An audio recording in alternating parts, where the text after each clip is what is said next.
So this is the Apostle Peter speaking to Christians he describes as exiles. So people who don't really feel at home anywhere in this world. And he writes, as you come to him, Jesus, the living stone, rejected by humans, but chosen by God and precious to him, you also, like living stones, are being built into a spiritual house to be a holy priesthood, offering spiritual sacrifices acceptable to God through Jesus Christ. For in Scripture it says, see, I lay a stone in Zion, a chosen and precious cornerstone, and the one who trusts in him will never be put to shame. Now to you who believe, the stone is precious, but to those who do not believe, the stone the builders rejected has become the cornerstone, and a stone that causes people to stumble, and a rock that makes them fall. They stumble because they disobey the message, which is also what they were destined for. But you're a chosen people, a royal priesthood, a holy nation, God's special possession, that you may declare the praises of him who called you out of darkness into his wonderful light. Once you were not a people, but now you are the people of God. Once you had not received mercy, but now you have received mercy. Now, Peter's writing, imagining two building projects going on in this world. On the one hand, he sees a building project that's going on that's architects and builders are the people of this world. And together they're constructing something, they're building something Babel-like to their own praise. And it's as if Peter imagines them scanning the scene, looking at their plans and looking around them for what they can build with.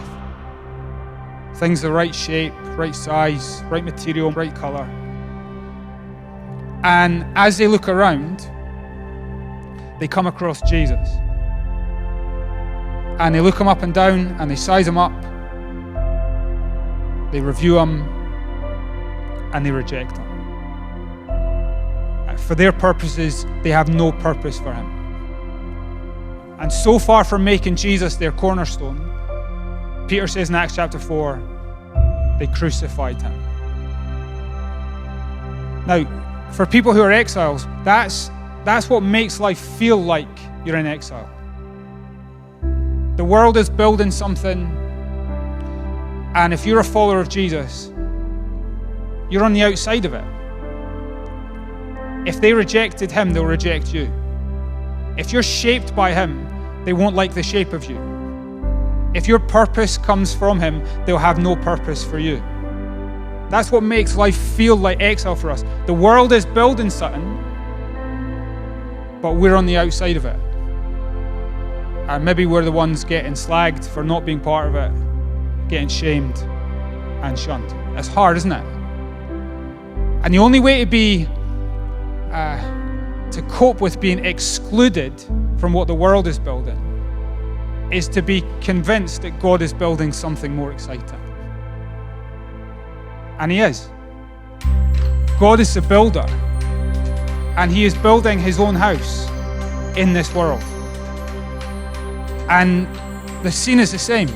He goes around and he's looking for what to build with. And although the world looked at Jesus and they said, he's a reject, we're not having him, God sees him as his special, chosen son.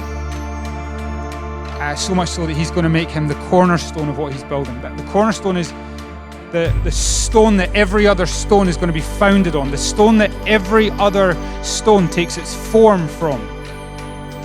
It's the cornerstone. But the cornerstone presumes other stones. That God is going to build this house on his son Jesus, but he's going to put more stones on top of it. And so again, the scene's the same. He's looking around the world and he's looking at the rubble and wondering what he's going to put on top of his son. And you can also imagine Peter thinking as he writes this bit of his letter, God looking around, and on the floor he sees a rock, dead rock. I mean, that was Peter's name. And the question is, does God have a place in his house for a dead rock like Peter? The guy who was so quick to speak but so slow to learn. The guy who was so overconfident and yet proved so underprepared. The guy who was so defiled by his denials that he surely is destined just to be disregarded. If you were building something, would you build it with Peter? And yet God takes a dead rock called Peter and he makes him a living stone in his spiritual house. You see, Jesus, the cornerstone, is a perfect fit for what ought to be rejected bricks. And God places on top of the cornerstone of his Son once dead rocks like Peter that he has transformed into living stones. And he puts living stone next to living stone for the sake of them making much of the cornerstone. Notice that was the purpose. Why is he building a spiritual house of living stones? It's so that they can declare the praises of him who took them out of the dominion of darkness and brought them into the kingdom of his Son. The reason he saved us is so that we might sing. Living stone next to living stone to make much of the cornerstone. Our church doesn't make much sense. I don't know about yours. If you look at the living stones that are next to each other, Mark next to Kenny, next to Yunusa, next to Joy, on top of them Pauline, Linda, Dylan, and Josh. That doesn't make sense, does it? And yet Christ, the cornerstone, the perfect fit for bricks that otherwise ought to be rejected. And he puts us together for the purpose of declaring the praises of the one who brought us out of darkness and into his glorious light. What we're doing tonight is perfectly in line with the one enduring thing that is happening in this world. And you look at the spotlights here tonight. The spotlights of this world are on what the world is building. Christians are in the shadows. We're on the outside, aren't we? The spotlights aren't on us.